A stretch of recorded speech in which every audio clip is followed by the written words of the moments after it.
the agenda, we've kind of broken it up into 30-minute chunks. We'll start with introductions with all the speakers, and then we'll talk more about the Climate Smart Challenge. And we have Mothers Out Front, who is a valuable partner of ours, who will talk a little bit more about the challenge as well. We'll do a little Climate Smart San Jose overview, which is the City of San Jose's climate action initiative, and we'll talk about the relationship between COVID-19 and the climate. And we'll do a little bit more sharing from Climate Smart Challenge participants. After that first section, we're gonna have Lisa, who's the founder of Community Climate Solutions, the people that develops the platform, come on and do a run-through tutorial of the platform and its capabilities.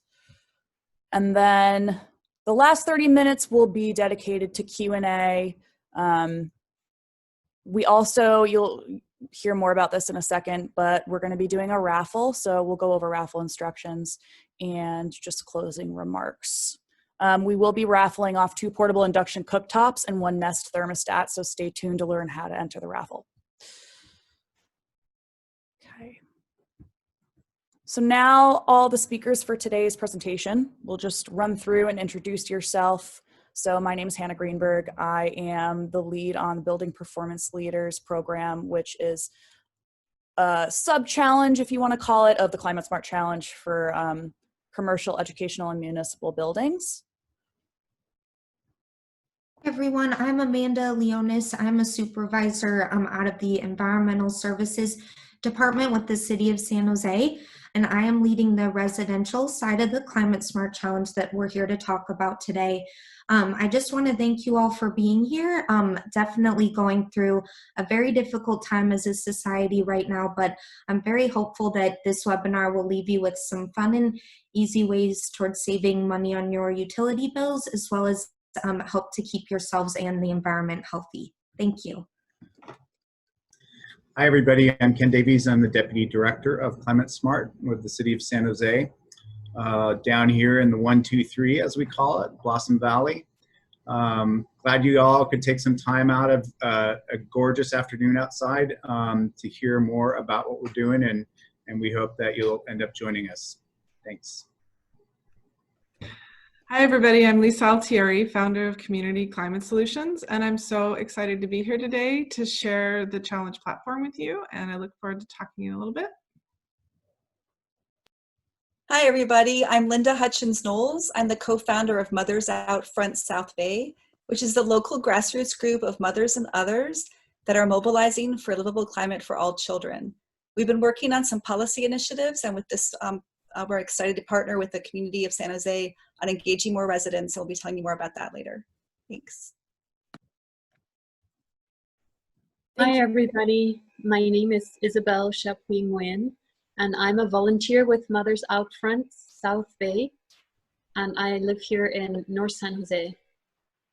And I'm here to share a little bit about my experience with the Climate Smart Challenge. Thank you so much, everyone. Really excited to hear from all the presenters today. They've all been really integral in a lot of the climate action work that we've done here at the city and with developing this program.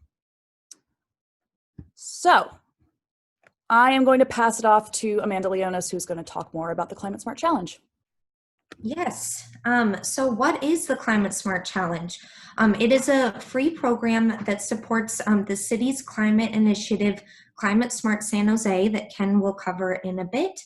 It is a free program that utilizes an online platform called Community Climate Solutions, of which Lisa is going to give a tutorial later.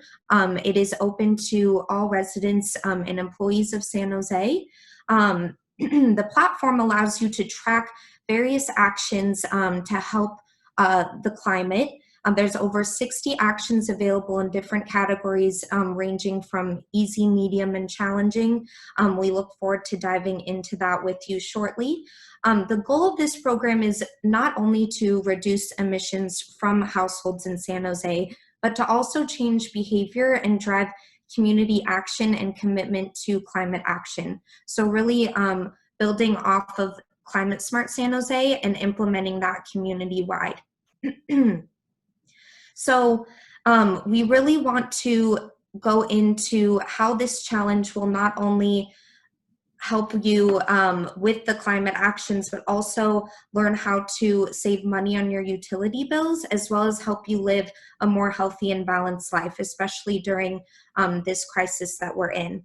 We currently have just under 360 users utilizing the platform and participating in our Climate Smart Challenge. And we have a building side of the challenge as well, and this is for municipal, commercial, and educational organizations that Hannah leads. Next slide. And the challenge really would not be possible with all of our community partners. So the City of San Jose is the administrator, and we work very closely with Community Climate Solutions, which is the owner of the platform. And just want to highlight some of our other amazing partners on this slide. Mothers Out Front is here today. They've been working with us to really meet with different members of the community, get the word out, host different house parties, table at different community events, and just really help folks understand the capabilities of the platform and all that's available to them in the forms of the different resources, rebates, and programs that folks can leverage while using this platform.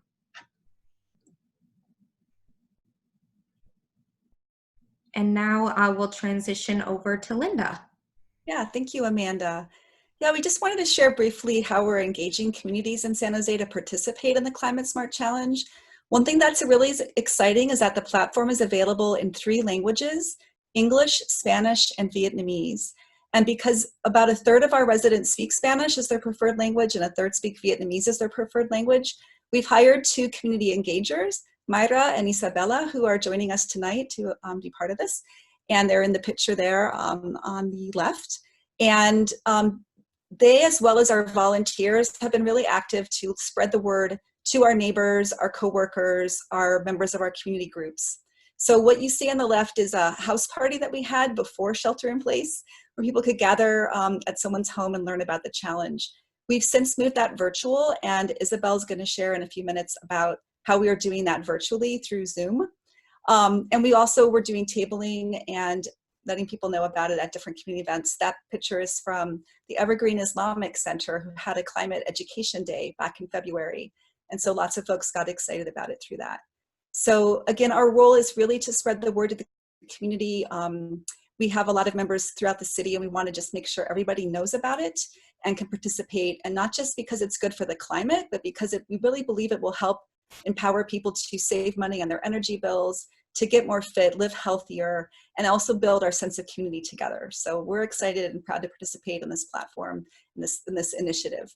I'll pass it over to our volunteer, Isabel, who's going to share a little bit about what it's like to be involved. Isabel. Hello, everybody again. My name again is Isabel Chapuis Nguyen, and I live in the Berryessa area in North San Jose. I am married to Duke Nguyen, and we have 2 teenage daughters. I've been volunteering with Mothers Out Front and learning a bit. And in my professional life, I am a preschool director, running a home-based preschool right here in my own backyard. Why am I inspired to participate in the San Jose Climate Challenge? Is that I've seen my own children and the students that I teach keep learning the same things that I learned when I was a child. So that's kind of baffling that our students still learn the same things that we learned 30 or 40 years ago about what to do to save the environment.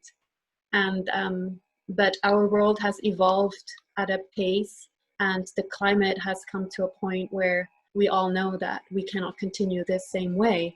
I'm just so glad to have learned many ways through Mothers Out Front to change regulations. I've been really impressed by what Mothers Out Front has been able to do at the city level, to have them unanimously vote for a REACH code for in all new buildings, for example, to electrify all new buildings, and to protect lands such as the Coyote Valley. Very important for us to keep it so that not only protecting the animals and wildlife, but also to have that land is extremely important to pull the carbon out of our air. And I just remember just a few years ago having to call some people that I know that were affected by the flood that happened in San Jose that was really devastating. So I had to call friends and relatives to ask if they were flooded, what I could do to help and reach out. So Mothers Out Front taking action to make sure that Coyote Valley stays protected and that flood like that will not just happen again. These are just really memorable moments for me from what Mothers Out Front has been able to do. Also, I've learned at Susan's Climate Smart party that she hosted at her house, that I could host a party also. So to inform my family and my friends or different groups of people. So I've been able to host a Climate Smart party for my preschool, and we're participating in the challenge as a community group. And I've been able to teach parents and their young children new ways to live and to change for the better. It's amazing the even little things that I have learned. For example, that we can unplug anything at home that we don't use on a regular basis. Lamps, appliances, and that will save electricity. And just teaching children small actions like that, and also learning that there's so much compost not being composted. So I've been able to encourage many families to collect their compostable waste and bring it to my preschool so that we can collect it as a community compost. So my preschool and my friends have been the primary place that I've been able to spread about the climate smart actions that my family has taken.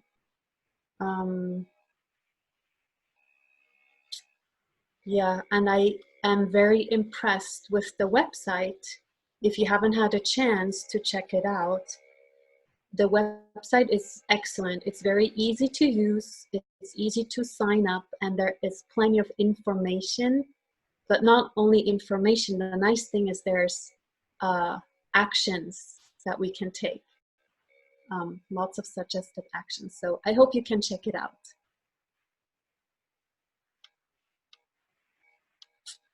Thank you so much, Isabel. That was great. So I'm going to pass the mic over to Ken Davies, and he's going to talk about Climate Smart San Jose and talk about the relationship the relationship between COVID and air pollution and kind of everything that's going on. So you can take it from here. Okay. Thanks, Hannah. Just as an overview, Climate Smart San Jose is the City of San Jose's climate action plan. It's a Paris-aligned plan that was adopted in February of 2018. So we're now in our third year of implementing that plan. And it's designed to help San Jose's contributions towards global warming help keep us under an increase of 2 degrees centigrade. Next slide. It's made up of 3 main pillars around energy, water, and mobility. And here you see all the different actions and strategies that we have within Climate Smart. I think that the platform you're going to hear more about tonight really has suggested and recommended actions that you can take that cover just about all of those squares. Next slide. So how is San Jose doing in terms of greenhouse gas reductions? The last community-wide GHG or greenhouse gas inventory we took was in 2017. We're in the process of starting that again now for the 2019 calendar year. But between 2014 and 2017, we reduced GHG emissions by a little under 18%. And since 2008, we've reduced them over 25%. So keep in mind that the 2017 inventory was done before the adoption of Climate Smart San Jose and also before the launch of San Jose Clean Energy, which is providing us with lots of carbon-free power. Right now, you'll see the biggest contributor to GHG emissions in our community is transportation related. And that's because San Jose right now is a net exporter of jobs. So most of the people that reside in San Jose travel to a different city to go to their jobs, at least before COVID started. That's why we have so many trips generated from here. Next slide. So then COVID started, and one of the first things that people started to notice once we were a few weeks in was, wow, the air quality is really looking pretty good. This is just a snapshot slide that shows different pollutants that are related to transportation and come out of tailpipes, be they regular gasoline cars or diesel trucks and different things like that. So what we saw over that 2-week period and at the end of March was a pretty significant reduction in 4 criteria pollutants, and then a reduction of ozone, even though that's showing positive. It was 11% over those 2017 to 2019 averages. That dropped to just 4%. So it was clear that the vast reduction in vehicle traffic due to the shelter in place was affecting air quality in a great way. Next. Before COVID, the American Lung Association, which I think a lot of people are familiar with, issued their annual State of the Air report. And the news was not very good for Bay Area metro air quality. We were 8th worst for ozone nationally. That's what contributes to smog. And then top 5 worst for both short-term and year-round particulate levels. And you can think of particulate as the really fine kind of black soot that you see coming out of dirtier tailpipes. That's important. Next slide. Because a lot of times our most disadvantaged communities are those that bear the heaviest pollution burden. It's just a map of San Jose showing the darker colors where most of the air impacts are, also lining up with some of our lower income frontline communities. Next. So particulate matter is important because it really affects people in general. Air pollution globally kills about 7 million people annually. And that's people that are most sensitive, that have asthma or other conditions, young people, et cetera. The Harvard study came out at the beginning of April, and it talked about increases in particulate matter actually increasing the mortality rate of COVID. So we knew that air pollution was bad before this. Nobody likes air pollution, but we found out that it had some ties to COVID that were pretty troubling. And so what we want to look at as a city right now, and I think you'll see this happening across the county and the region too, is do we really need to go back to the levels of driving that we had prior to COVID, because we're seeing such a huge benefit to air quality in the region. Next. And if anybody is working from home like I am, you've probably heard of Zoom. We're on it right now. We're all happy little tiles that get to see each other in 2 dimensions almost every day, and that's up to and including our mayor, who's featured on the lower left there, and I'm in the upper left. And so this was just a meeting we had with him right as the pandemic was really getting up to full steam and we were sheltered in place So this meeting was back in early April. Next. There's a lot of benefits to remote work. We see higher employee satisfaction in all these surveys. Younger generations, millennials, view it as a perk, and it helps increase retention because you don't have that added stress of a long commute. We know the cost of living in the Bay Area is really, really high. And so that can tend to force people to commute in from the Central Valley or other longer distances. If you didn't have to do that, you might be more willing to stay at a certain job, and you certainly would enjoy the benefit of not spending all that time in your car every day. It also has a huge impact on saving lives, right? The fewer people that are out on the road in cars, the fewer accidents there are, and the fewer deaths and injuries. So there's lots of benefits from doing this at home. I think through this shelter-in-place period, we've seen that we can all be pretty effective doing this. We have access to our computer files that we're at work. We have more flexibility in our schedule, and we're still able to get the work done. Next. People are biking and walking more. I think I see a new article on bicycle riding increases just about every single day. That includes me, because I started riding my bike as a way to get exercise because the gym was closed. And that turned into me buying a new bike and now riding my bike into work once or twice a week. So I get exercise and work all rolled into one. Ironically, there are fewer people in the office than there are at my house. So I'm able to stay personally distanced and safe while I'm there. Next. San Jose has done a lot of work, and we've reached some pretty lofty goals with even more to come. But by the end of this year, we'll have over 400 miles of identified bike lanes. I'm able to ride in a bike lane pretty much the entire distance from my house all the way to City Hall.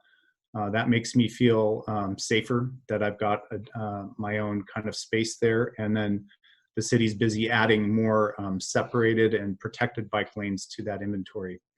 The 2025 bike plan will be coming out later this summer. It'll be going to council, and that'll just increase the amount of miles that you can ride in protected space, including with your kids. You know, some people are being affected pretty severely in an economic way by the pandemic, and biking gives you a way to be mobile and re-engage with the economy when jobs are coming back without having to worry right away about the social distancing that's harder to do on public transit. Next. I think that's it for me. And I'm passing it to, oh no, we're doing Q&A. Yeah, so if folks have any questions, feel free to shoot them in the chat box. We're running slightly behind, so we'll take 1 or 2 questions now and save the rest for the end of the webinar. So I'll give you all a minute or so to just enter any questions you have.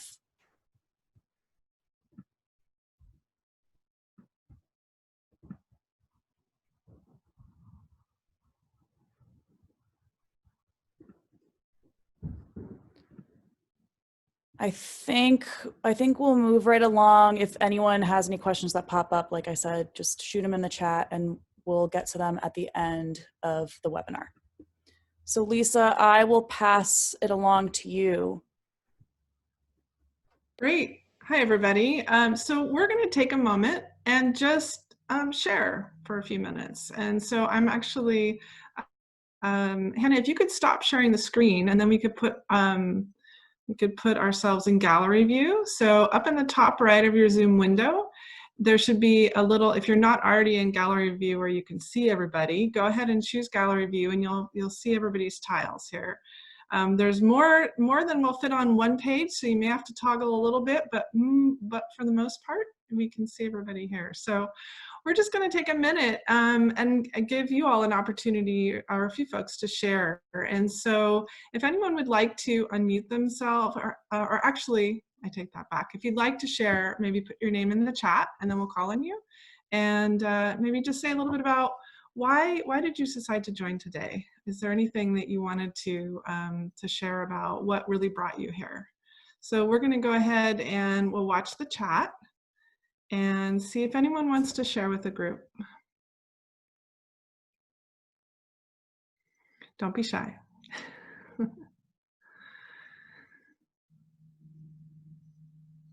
So while we're waiting for folks to add, someone to add their name in, I'll go first. And so for me, I'm really excited to be here to share with you some of these actions that we can take that will not only help with climate, as Amanda mentioned, but also really help us with this moment that we're in right now, where we're really challenged around meeting bills and you know, thinking about how can we keep this air quality that we've got. So there's so much right now that that it's a really good moment for us to stop and think about some of these things and how we can make our lives better in many ways. So let's see. I have Chris K is up for sharing. Go ahead and unmute yourself.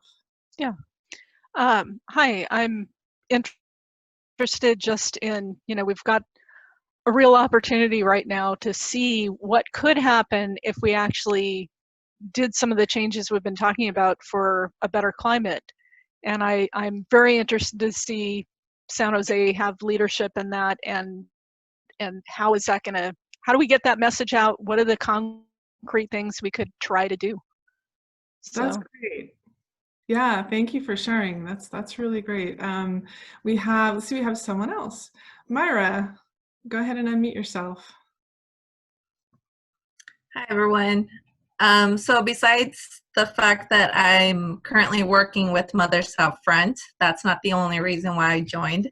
But part of it is just, you know, as I guess bad as the situation is with the whole COVID thing, it's really just trying to look at the positive side of it. And really for me personally has just been like seeing all the environmental the positive environmental impact that this is having. So like Ken, you mentioned people are driving less, the pollution's getting better, but just in general, I think that this is really showing that we don't need to live the way that we used to. So I think, you know, being part of this challenge is a great time to, you know, take part because we're at home, we have a little bit more time, at least some of us do. So kind of taking those next steps that we can continue to practice even when we go back to normal. So I'm really excited to see that there's a lot of folks here, and I hope that they can all kind of stick with it.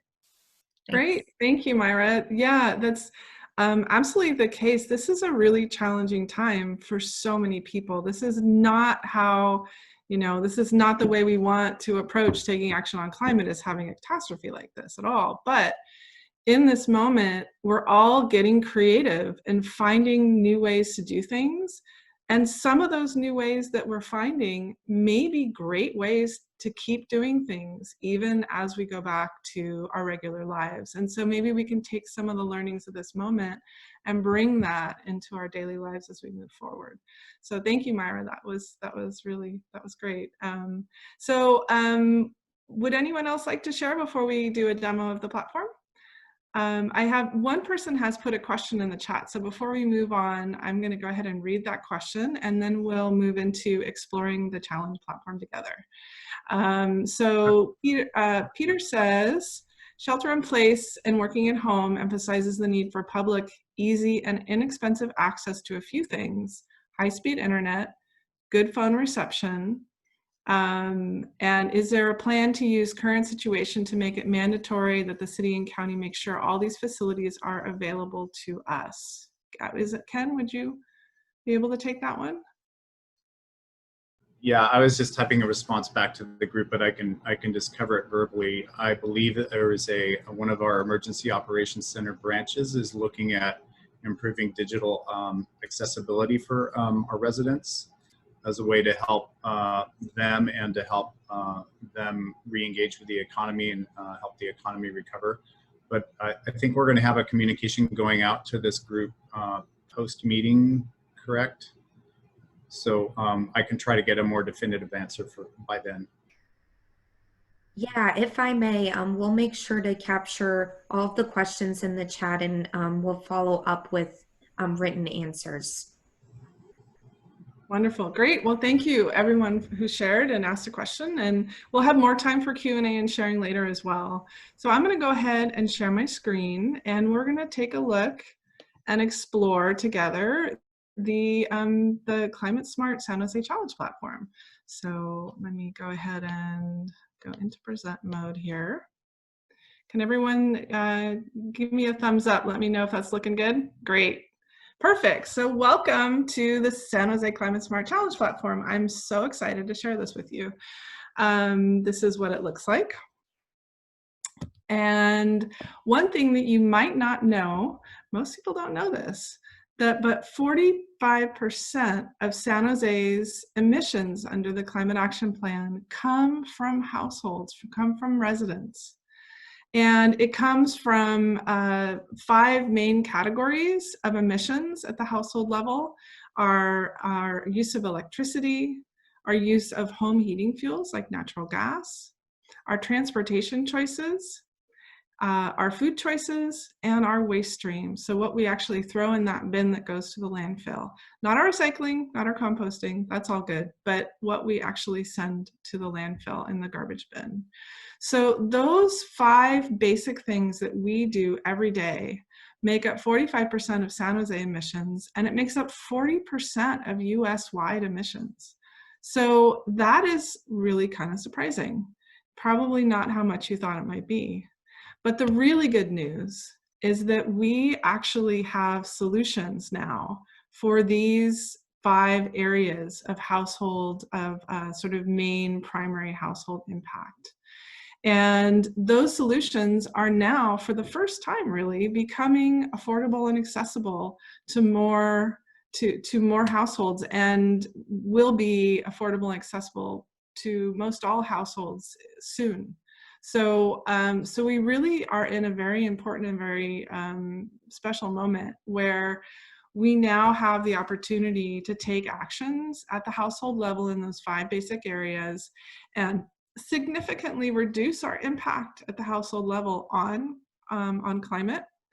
But the best news is that these actions not only help with climate, they also can save us money, a solid chunk actually. And they can also really help with our health. They can help with both indoor air quality as well as our outdoor community air quality, and there are other health benefits as well. And they also create local jobs. So those are 2 things that we really need right now, or 3 things: the saving money, creating local jobs, and improving our health through improved air quality. So those 3 things are really important. So if we're taking these actions, we get to have an impact on all 4 of those things. So it's really a win-win now to take action at the household level. So I'm actually going to leave the slide deck because it's much more fun to see the site than to hear me talk about it. So I'm going to go ahead. This is the link to the San Jose Climate Smart Challenge. I'm going to go ahead and minimize this and go over. I see there's some folks that have been chatting here. We will definitely have time for Q&A as soon as we walk through the challenge platform. So if there's an urgent question, maybe Hannah or Amanda let me know. Otherwise, we'll check out the questions in the chat as soon as we're done with the demo. So here it is live, much more fun than a slide. And so I'm gonna hopefully keep moving the Zoom window around so it's not in the way. So this is what it looks like. And if you're not sure why to join, we have a little letter here from the folks in the city and the community to talk a little bit about why are we doing this. So it's really about discovering how to live better today and help create a safer, healthier both today and tomorrow. So here you can learn a little bit about why we're doing the challenge, if you want to read that. And then when you're ready to sign up, it's really simple. So all you do is go ahead and click on the Join the Challenge button. Oops, sorry. We are, yeah, I'm logged in here. Apologies. So on that homepage screen that we were looking at a second ago, you can see that there's a big join the challenge button in the middle. When you click that join the challenge button, then you come here where you can create your account. So it's really simple to create an account. You just put in an email, a password, name your household. So your account is for your whole household. And then your name, take a moment, let us know how you heard about the challenge. And then of course, definitely let us know you're not a robot, and go ahead and create your account. And then once you create your account, the first thing you'll see is a little welcome message, which we're not going to see because I'm not creating an account, but you'll get a little welcome message that'll pop up. So you can go ahead and click OK. And then this is what your account will look like when you first create it. And so here's your information right at the top to help you get started. It's welcome to your dashboard. It's easy to get started, just 3 simple steps. So there's 3 things to do to get going. The first one is to complete your profile to get your account set up. We call it an energy profile, and it's some questions about what you're doing today that will help us give you information about what is your impact today, where is it coming from, and then we'll also help you find actions related to that. So this really, completing this, it takes a few minutes, not too long, but it'll help give you really good information, and it'll help us really help you. So this is a really good thing to do. And this actually is going to be part of our raffle. So in order to win with the raffle, you have to complete your energy profile by Monday night at the end of our long weekend. So we'll come back to that in a second. So the second thing you want to do is go and choose some actions that you want to take for your household. And then the third step is to join or start a community. And those are not necessarily in that order. You could join or start a community before you do these 2. But these are the 3 steps that are important to get going. We'll come back to the join or start a community in a second. So I'm going to go ahead and close this and go to an account that's already ready to go, where we can walk through and you can see what this looks like. So here, I'm going to go to the energy profile and show you what that looks like. If Zoom, let's see. Zoom sometimes slows things down a little bit here. Okay, so this is what your energy profile looks like. So as I mentioned, it's answering some questions about what you're doing currently. Most of the questions are pretty easy to answer. They shouldn't take long to move through. Some questions about some of your appliances, like how often are you using your stove or your oven? What kind of, how much, how often do you do laundry?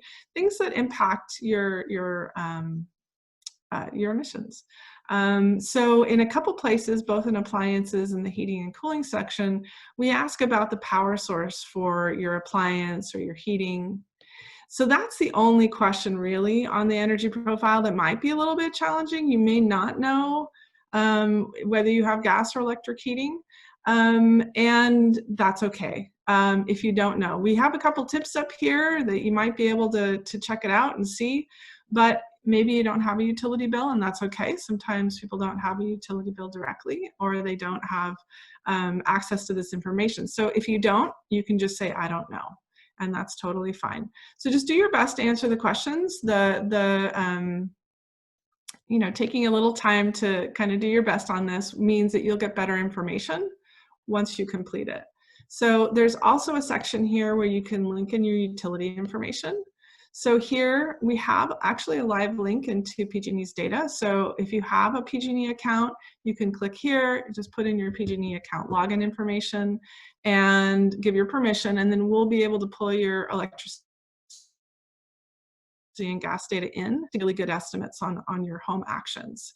But if you don't want to link it, you could also hand enter it if you want. You're welcome to do that. It's not required at all. It's an option. And if you don't have a utility account and you don't want to enter your data, if you don't do anything, if you simply just leave this completely alone and you don't enter anything, we will automatically do an estimate based on the size of your house that you told us about on the first tab. and some of your other answers. So we will just do our best to do an estimate based on energy use, typical energy use patterns in the area. So here on the transportation tab, really important at the top here, you want to select all the ways you get around in your household. So choose whatever ones apply to your household. And this is a great thing to do together as a household. So bring your family or your housemates together, maybe take a look at this, you know, over after dinner or something, and fill it out together. For each of these up here above that you choose, there'll be a question below. For cars, we ask things like, is it gas or electric? How many miles a year approximately are you driving it? This is meant to be your, you know, best estimation. So you don't have to go out and track your driving miles for 3 weeks and do any calculations. You just want to kind of get a sense for, like, on average on a typical year, what do you drive in terms of miles. And then other things like, you know, how many miles, if you're taking the bus, how many miles a week, maybe on average, do you take the bus? So those are some questions here. And then finally, we ask a little bit about food, mostly around red meat. So we're looking at the highest impact on climate is around red meat consumption. So that's the main question there. And then we also ask about your garbage. So are you throwing away garbage at bins in your house? Do you have shared bins you go to, maybe in an apartment complex? And then if it's at your house, what size is it and how many bins? So these are pretty straightforward questions. They should be easy to answer. If you get stuck or you have questions, you can always click on this little question tab over here and you can send us a message and say, hey, I need help, I'm stuck. And we will reach out and help you. And then once you complete this, then you get to see the result, which is kind of fun. So down here at the bottom, you can see that this is a result of your questions. So for this household, the electricity use is really, electricity impact is really low, and that's because San Jose has this great program called San Jose Clean Energy. I hope I'm saying that right. And you have a really low impact because you have a lot of renewables in your electricity mix. So your electricity in this area is going to probably be low. The other is from natural gas. So these are heating fuels. So this is your natural gas use right here. And then you can see your transportation, both in land and air. And then this section is for food and waste. So you can see where your impact is coming from in these categories. And then as you take action, you'll actually see your current impact here. So you're starting out, these are metric tons of CO2e. So you're starting out, say in your household, let's say 26. And then you take some actions, and as you take actions, we actually record the reductions for you so you can see where you are now.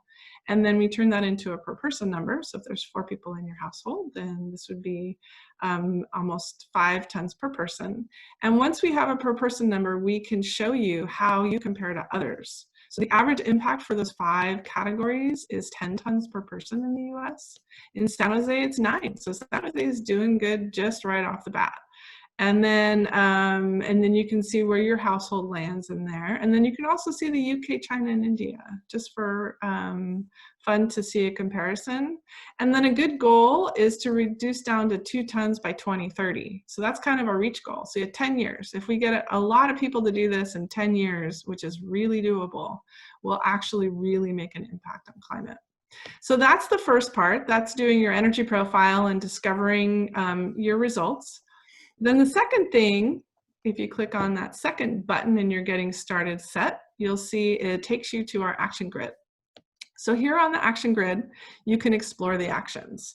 So we have a getting started category here at the top, which we highly recommend that you check out. In fact, we recommend here, start with this one. This is a learning action where you just read for a few minutes. It's pretty short, and it'll help you to understand what are the solutions to climate change? What are the kind of 5 big areas where we can make a difference? And then how do those relate to my household? So when it helps you to start to think about things, be aware of what are the things you're doing in your household that are having an impact, and what are some of the options that you have to change those. So it's kind of an overview, and it's a great place to start. The other thing that we also recommend checking out is in the Getting Started section is the Johnson's Plan, which is a story of a family and how they made choices around taking actions. And it's just really easy read, and it's really relatable. So those are great ways to get started. If you noticed, I also clicked here. There's a load more and show less. Some of these categories have a lot of actions, so you want to make sure if you want to see all of them to toggle here. And then in addition to that, we have lots more categories. So the primary categories of impact are these: energy efficiency, which is what we call energy smart, home energy, like maybe your electricity use or your hot water. We have transportation and food and waste, and then we also have a water section. So these 5 sections here are different categories of actions that have an impact on climate and also an impact on water use. And then in addition to those primary categories, we also have a few more. We have a community and information section, and that section has some actions that you can take to get engaged with others in your community. Like my favorite, talking about solutions. So we give you points for talking to 5 friends about the solutions to climate change, not the problem, but the solutions. And actually, I gotta tell you, I've been doing this a while, and this is a happy, fun conversation. When you help people learn about the solutions to climate change, they usually are really happy about it, because they're not that hard, and people get really excited about the fact that we really do have practical, feasible solutions, and then they can learn how they can help. So that's our community. And then that section also has our information actions, like learning about solutions, the Johnson's Plan. There's a few others in here as well. So that's what that one is. We have a youth-friendly category. This category, almost half of our actions are what we consider youth-friendly, where definitely at least middle school and high school students can either do these on their own or do them with just a little bit of assistance. And so this is a great section to look at if you want to look for actions that you can do together with your family, as a family. Or if you have, we have a lot of teachers using our site. So if you have a teacher that you know that might be interested, sometimes they can use it in the classroom as well. And then finally, we have a big actions category. This one's fun to check out because it shows you which actions really make the biggest impact, which are the ones that are going to really move us forward. And almost everybody can find at least one action in this category that they can do. And then the other one we have finally is our hanging out at home category. So this one is really important for this moment today. So this is a category where you can find actions that you can take while sheltering in place, hanging out at home, which even after things open up, I know a lot of us are still going to be doing a lot more hanging out at home than we normally do. So this is going to go on for a while. And these actions in this category, you can do them right now, and they will make a difference. And a lot of them will also save you money. So these are a great way to look at saving money and lowering your energy costs and other bills while during this really challenging time. So these are our categories. I recommend you check those out. And then you can also click here and you can go to the bottom of our page and you can explore all the actions. So one thing I want to point out here is that when you fill out your energy profile, then the information from your energy profile, for most of it, will end up determining what you see here on the actions. So each action has points and savings, and those points and savings are custom to your household for the most part. Some of them you need to answer a question to customize, but most of them are custom to your household. So points are tied to impact. So points equal impact. The more points, the more impact you have when you take that action.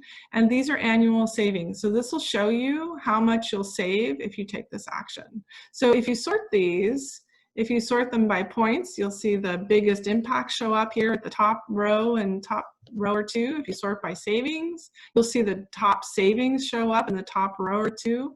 Or if you want to look at the easy actions, you can do that. You can look at that.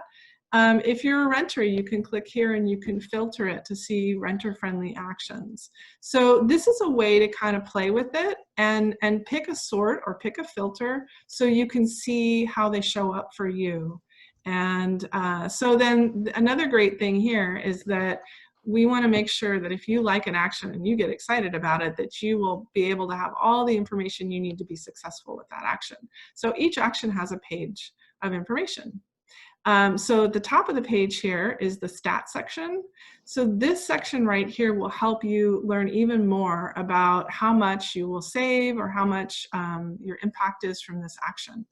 A lot of our actions, probably about 2/3, they have a question for you to answer. So when you answer that question, say I'm going to replace 15 light bulbs, it will immediately update and you'll see this number change.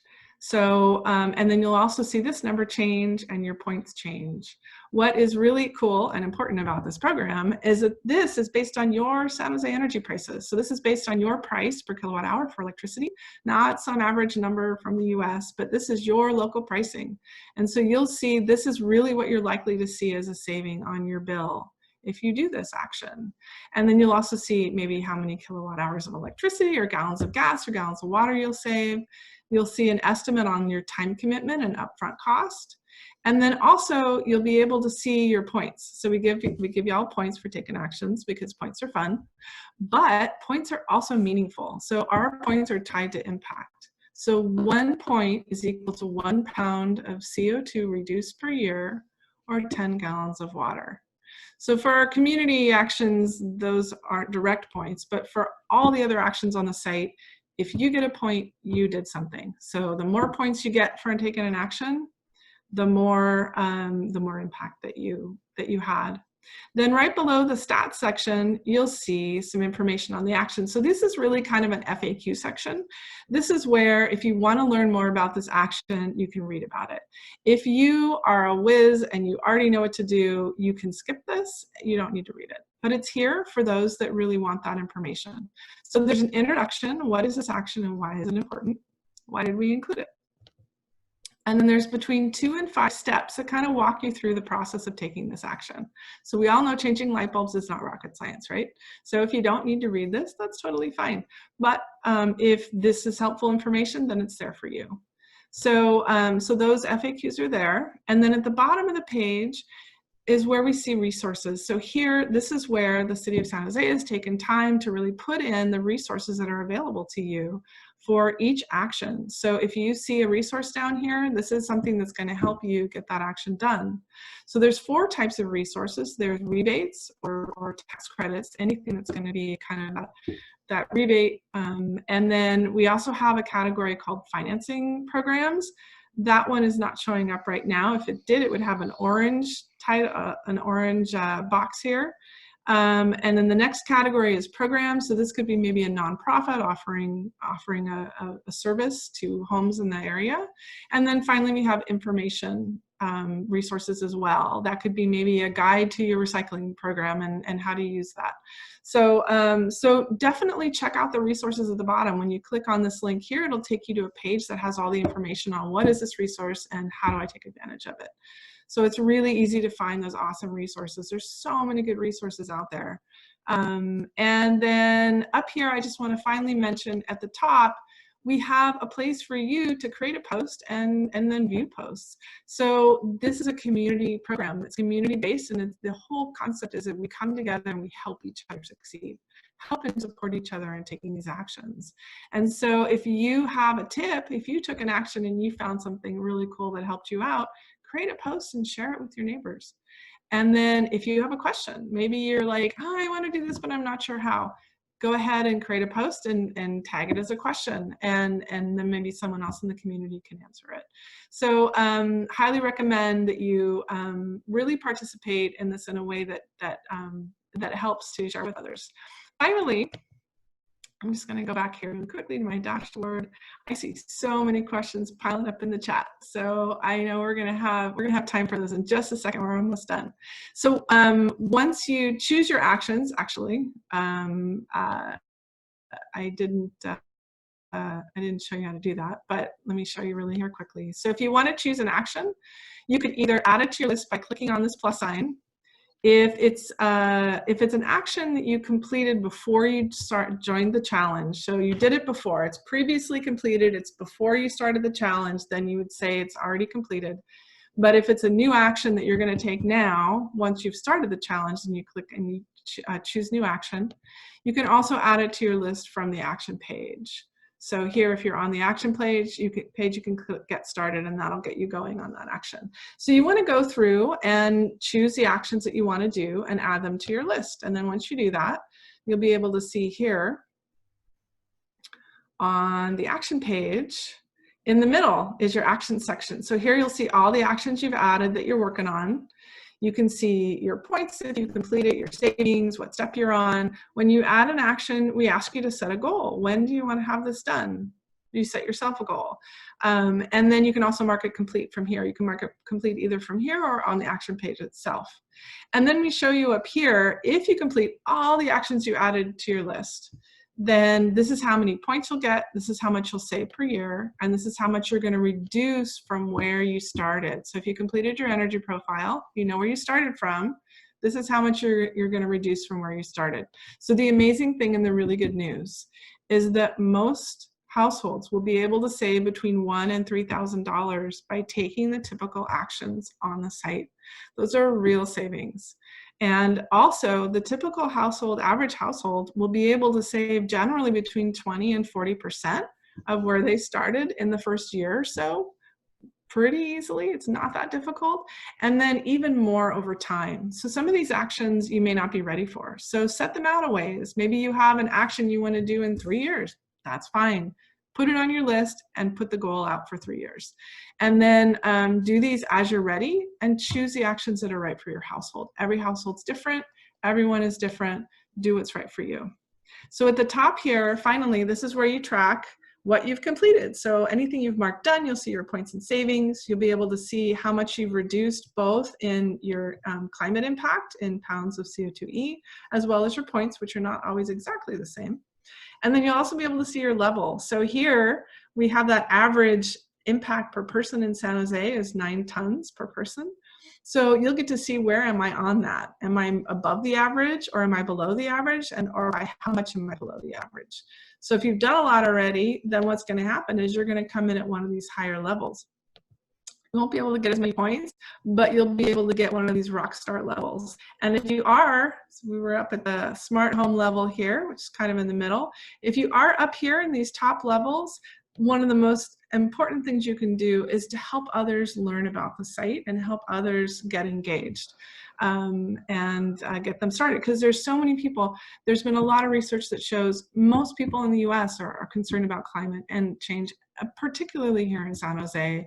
And people want to help, but they just don't know what to do. So that was our whole purpose to build this, was to make it easy for you to learn what to do.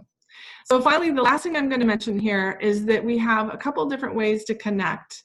So there's 3 different ways you can connect with others and do this together. And that's the most important thing.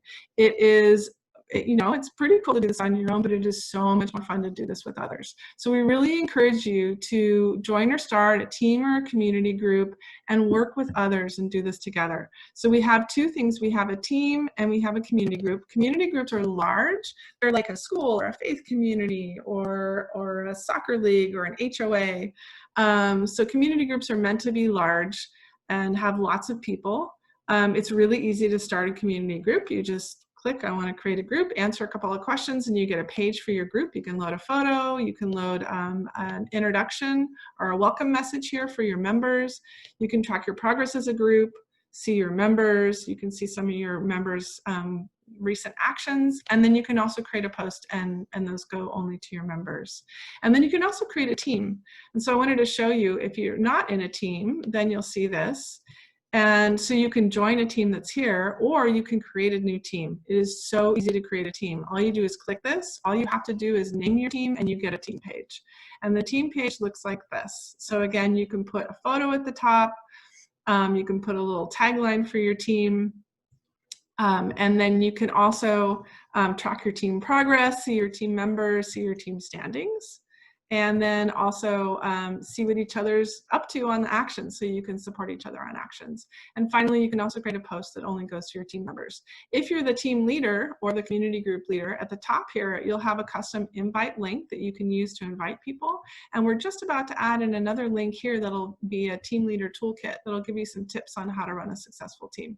So really recommend doing this with others and do this together. And it's it's fun, and you'll find that you'll be helping each other out, and it's really a lot of fun. Finally, the last page is you can track how it's going. Oops, I'm on the wrong site here. You can track how it's going for your community. So here, the region page, you can see how are we doing as San Jose as a whole. So this is the San Jose page. You can see the progress as a whole across the city, and you can also see the leaderboards for community groups and teams, and then your neighborhoods. So, so that is the Climate Smart Challenge. I wanted to remind everyone the raffle is going to be, if you create an account and complete your energy profile, then actually, hold on, sorry, let me come back to this here for a second. By Monday night, then you will be eligible for the raffle. Just a couple more quick things here. I just wanted to show you really quickly how simple it is to actually save money and have an impact here. So here, just as an example of a family who took 4 pretty simple actions. They lowered their thermostat a couple degrees. They combined some trips, so they're not driving as much, being smart about doing some errands all together. They took 1 meal per week and replaced it with a plant-based meal from meat, and then they chose green electricity. And when they did that, they only cost them $60 a year for that green electricity. That was the only thing that cost money. They saved over $500 a year for all 4 actions, and they reduced over 5,000 pounds. So a great goal to start off with is to try and reduce 5,000 pounds. So again, just to recap how it works: create an account, start or join a group if you can. We really highly encourage that. Fill out your energy profile, create that plan, choose those actions, and then take actions with the initial goal of reducing 5,000 pounds of CO2. So what we're going to do now is invite everyone to pull out a phone or use your computer to go ahead and sign up. So here's the link. And if maybe someone can put that in the chat, can Amanda or Hannah, can you throw that in the chat really quick? And then, so we're just going to take a minute for everyone to have a chance to go ahead and create an account. And then we're going to go ahead and, well, we're going to use the rest time to have Q&A. I see there's a very long list of questions here in this chat. Yeah. Luckily, we've answered a lot of them as we went along, Lisa. Several of us jumped in to answer a lot of the questions. Oh, awesome. Yeah. And I wondered, do you think while folks are joining the challenge, this would be a good time for me to do my part, to leave more time for questions and answers? I think I'm up next, or? Yes, that would be perfect. Yeah, Okay. we did pull out some questions for you, Lisa, but we will hold those until after Linda's portion. Yeah. Great, awesome job, Lisa. I already knew a lot about it, but I learned even more. That was really, really cool. I think if you could advance the slide, Hannah, I think the next one is, Yeah, I will share my screen. How does that look? that's perfect. And real quick, as you're doing it, you'll see a little drop down how you heard about the challenge. So like if you heard about it through the city, you can indicate that. If you was up front, you can indicate that. So let us know how you learned about the challenge when you're making your account. Okay, so I just wanted to emphasize that if you guys are excited about being part of it, obviously the most important thing is to create your account and be part of the challenge. But if you'd like to go above and beyond and help us spread the word to the community, as you saw, we have a goal, I think, of 500 households at least by the end of June. And we need more people to help spread the word. So there's 3 easy ways we've figured out for you to do that. One is to host your own virtual climate smart party for your friends and neighbors, the way Isabel did in the beginning. Right now, because we're in shelter in place, that would be virtual via Zoom or another platform. But it's so easy. All you have to do is invite your friends, and you pick the date and time. We match you with the facilitator, and the facilitator leads the presentation. So Isabella, our Vietnamese speaking community engager, presented the one to Isabel's group. We have facilitators available in English and Spanish and Vietnamese. And so if you just want to invite your friends to come, that's all you have to do. It's that easy, and we provide everything else. The second way you can help spread the word is to connect with your community group. So if you are part of a church or a faith community, a service club, a school, we'd love to have you introduce us to your group, and we can present to them about the Climate Smart Challenge, and they could join. And that could get us a lot more people involved. And They don't have to all live in San Jose as long as they attend that community group in San Jose. If they're part of it, they could live anywhere and still be part of the Climate Smart Challenge. And third way to help out is if you'd like to learn how to facilitate a Climate Smart party or presentation, we can train you. It's really easy. We have a great slide deck, and yeah, we can get you going, again, in English, Spanish, or Vietnamese. At the bottom, there's the link. I'm going to throw it into the chat. This form just has these exact 3 options as a screenshot, so you just click which of the options you like, and then we can set you up to help out. So thanks. I hope some of you will participate in spreading the word to other people to learn about it. The more people who take these actions, the bigger our collective impact is going to be. Thanks. I'll pass it back to Lisa. Great. Thanks, Linda. That's perfect. And I'm pretty sure there'll be a follow-up email, and we'll have these links in there. So if you don't get to it at the moment, we definitely will have a chance to do it again later. So I want to open it up to questions. So I don't know if whoever has been following through the chat wants to let me know if there's a couple that you didn't answer. And then we'll go ahead and take the conversation from there. Yeah, so I've been, along with a couple of other people, trying to keep track of which questions have been answered and which ones weren't answered. So I came up with a list of a couple questions that I can read off to you. And if I am missing anything after I've finished reading off, please feel free to just re-enter your question in the chat to make sure that we've got everything. Perfect. Sounds great. So the first question we have that hasn't been answered yet: if I sign up for the Climate Smart Challenge and link my PG&E profile to the site, how safe is it to do so? Will my data be used anonymously and protected? That's a really good question, and it is a really important question. So we take privacy extremely seriously. We have a firewall, and we protect all of our users' data. And so that data is not accessible to anyone. It's not available to the city or to anyone else, and we don't share it, we don't sell it. It's just your data. It's stored, and protected. So anything that you enter, unless you decide to share it with someone, it's safe. Great, thank you. And then the next question, which may be a Lisa/Ken question,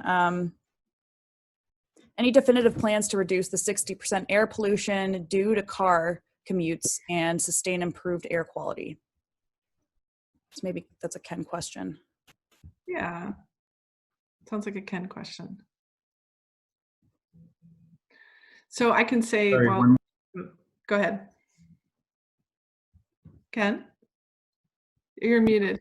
There you go. I didn't catch the whole thing. Oh yeah. So do we have any definitive plans to reduce the 60% air pollution due to car commutes and sustain improved air quality? Yeah, so 2 weeks ago, I believe Supervisor Cindy Chavez brought an initiative to the County Board of Supervisors that was all about, I think it was called the Commute-Free Commitment, and how to take, it was all about what we discussed earlier, and how to take advantage of the lessons learned out of the pandemic, and how the county, for starters, would look at expanding their remote work policy to encourage remote work once the shelter in place is lifted. There's been a lot of discussion offline between other local jurisdictions, and I think maybe even the Air District. So there's a lot of groups working on that concept right now, and I think we'll start to see some exciting developments in that area over the next month or two. Great. And I would add to that that on the platform, all of the actions in the transportation section directly impact air pollution. So air pollution and climate are very tied together. If we're creating air pollution, we're also creating climate emissions. So they're really synonymous. So anything in the transportation area on the site would be helpful ways for individuals to learn. So it's really important We need to take action individually. We also need policy. We need both. We need to kind of come at this from both angles. And so there's a lot of things that folks working on policy can do, but there's also a lot of things that we can all do today. So one of my favorite actions is actually called combined trips. And when I did this myself before we built the platform, I went through this process myself of learning about solutions and what I could do. And at the time, I wasn't ready to upgrade to a different car. I was stuck with the car I had, and I was now aware of the impact of my car.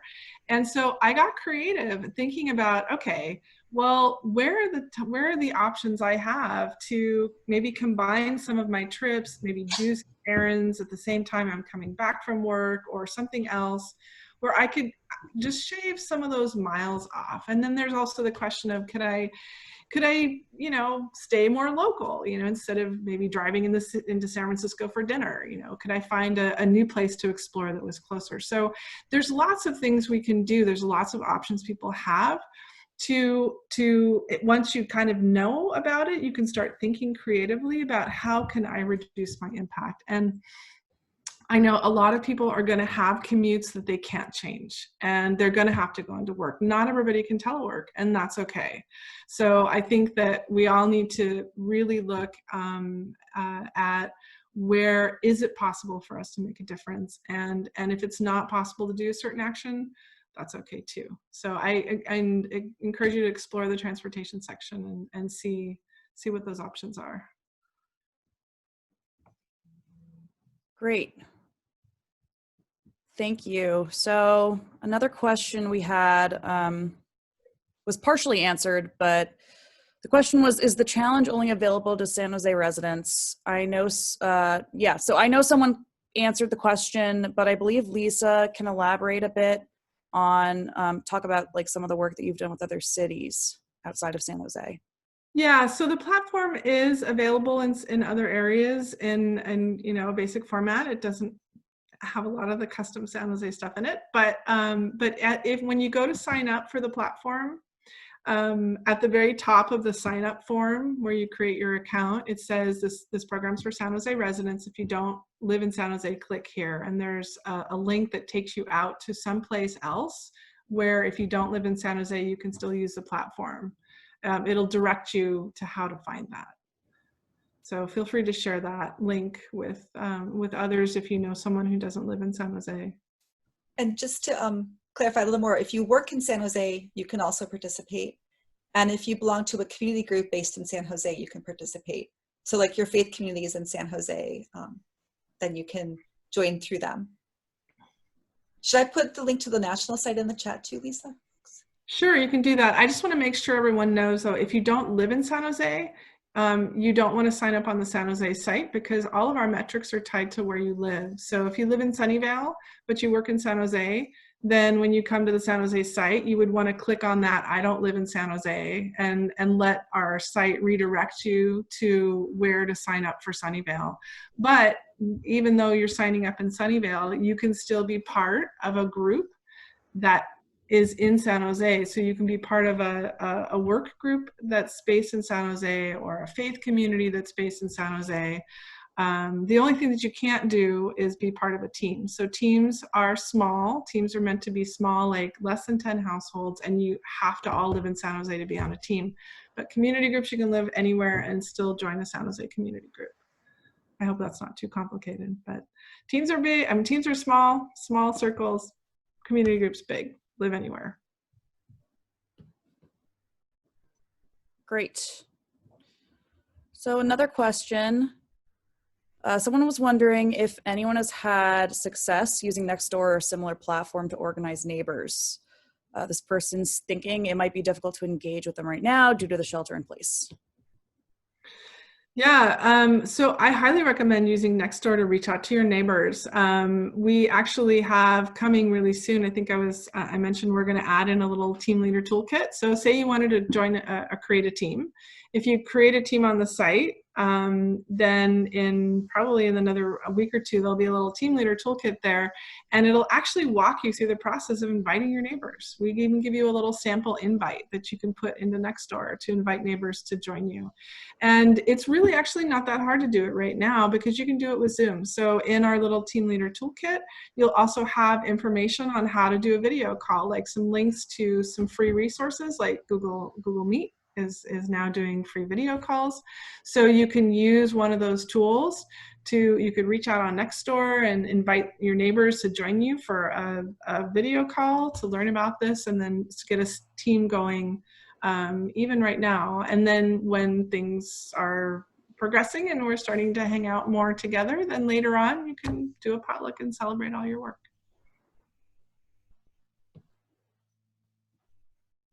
Great. And one semi-question, I thought it might be worth just dropping a note on it.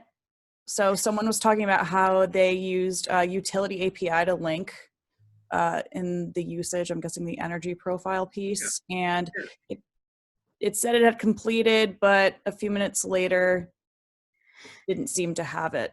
I guess, Lisa, have you any issues with that? So the two things, the utility API link, when you click on the link from our site to start the process, once you it's a third-party service that we use. And so you actually leave our site and go to the third-party service that will do the connection and bring us your data. When you do that, their interface, it takes a little time. So if you're in the utility API window, filling out the little form and giving your permission, once you click go or yes, it takes a little time for their process to work. So I would recommend just waiting until it finishes on its own and it redirects you back to our site. And then even when it redirects you back to our site, sometimes the data is not quite entirely in yet. You should be able to see at the top of your screen a little spinning wheel telling you that it's in process. And it will eventually work, as Chris K said. It eventually works. So it's just a patience thing. And just waiting. It's just, they have to make that connection with the utility, and it just takes a few minutes. So patience is a good thing. All righty. Can I explain more on that? Chris, sure. Yeah, Chris? Yeah. So I think the problem was it looked in the complete energy profile like it hadn't downloaded, even though I'd gotten the yay, it did. And because some other field wasn't filled out, it kind of looked like, because it didn't update any data right there in the window, it looked like it hadn't been successful. So I went through the process again, waited for the yay, and made sure everything was filled in, and then it was good. So maybe if it gave some visual thing on that page, it might help. Just a thought. Okay. But it did work. It did work. Okay. If you have a suggestion, it would be wonderful if you want to click on that little question link and just send us your recommendation on that. That would be fantastic. Or if I pretty much got what you said, so I can make a note of that as well. But yeah, if you ever have questions on our site, please feel free to click on that little question mark on the blue nav bar on the left and send us a note, and we will help you out. And if you have suggestions on how to make the site better, let us know. We love hearing input from everyone. So how do you win the raffle? That's an important question. You have to create an account and complete your energy profile by Monday night. That's next Monday of the last day of our 3-day weekend this weekend. And if you complete it by then Tuesday, they're going to draw the raffle winners, and you'll get a notification that you've won. And there will be 3 winners. We will be raffling off 2 portable induction cooktops and 1 Nest thermostat. Those are some pretty awesome prizes. Very cool. Any other questions? We have about 5 minutes left. Any other questions in the chat, Hannah, that we didn't get to? We had one question from someone that had to jump off that was a bit further back, but No? Well, maybe can you stop sharing for a sec and we can bring everybody back together? There was one question from Carmen. Do you want me to read it out loud or just answer later? Yeah, or I think she had to jump off. We could read it out loud if you think it would be worth it, if you're up there.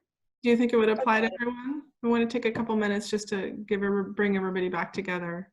Maybe we could answer that like maybe in the written part after. It's a question for the mayor's office, so maybe we can get them to weigh in. Okay. Yeah. Hannah, can you stop sharing for a sec? Yeah. Just really quick. Oh, yeah, that's important. Why don't we, can we come back to that? Sure. Okay, so I just wanted to take a moment to bring everybody back together. You're awesome troopers that are still with us after an hour and a half. Thank you all for hanging through the whole webinar. It's been fantastic for all of us to get a chance to connect with you. And I just wanted to take a moment to see if anyone wanted to share. Did anyone want to unmute yourself and just share anything? Any thoughts or kind of closing thoughts?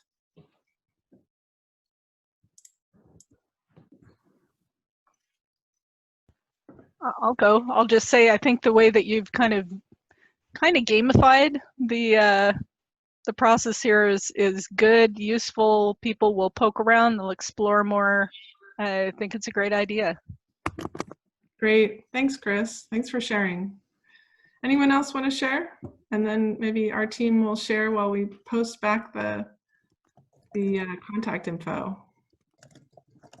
Sure. One or two people, maybe?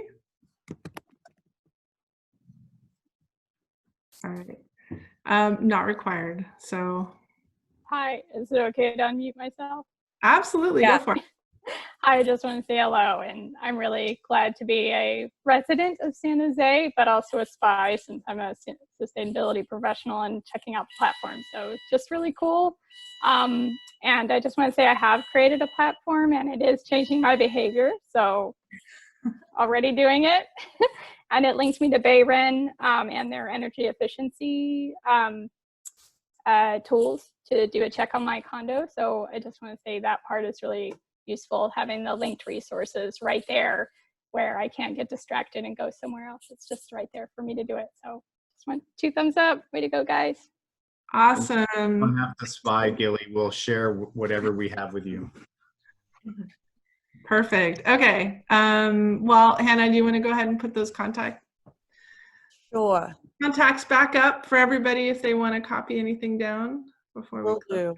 And I will sign off. Thank you so much, everyone. It's been great to get a chance to share with you all, and I will hand it back to you, Hannah.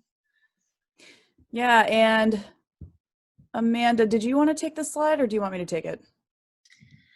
Sure, I'll take it. So we just want to, put up our contact information here. So the first is my email. Please reach out to me if you have any questions on the challenge. Hannah's email is available here too. She's leading the business end of the challenge. Lisa's the one that gave the fabulous tutorial today, and she's the founder of the platform, so she can definitely help you navigate any sort of challenges you might face when you're creating an account, so don't hesitate to reach out. Lastly, we've included Linda from Mothers Out Front, and she has a ton of resources to help you hold your own virtual house parties or help recruit your neighbors and friends into the challenge. Lastly, that's our link below to go straight to our challenge page. And don't forget about the raffle, and we will be following up on Tuesday with the 3 winners, as well as we'll make sure to capture all of the questions in the chat and follow up with our written answers just so folks can have that handy. And we just want to, again, thank everybody so much for taking the time this evening with us. We really appreciate it. Thanks, everyone. Thank you so much, Thanks, everyone. everybody. Thank you.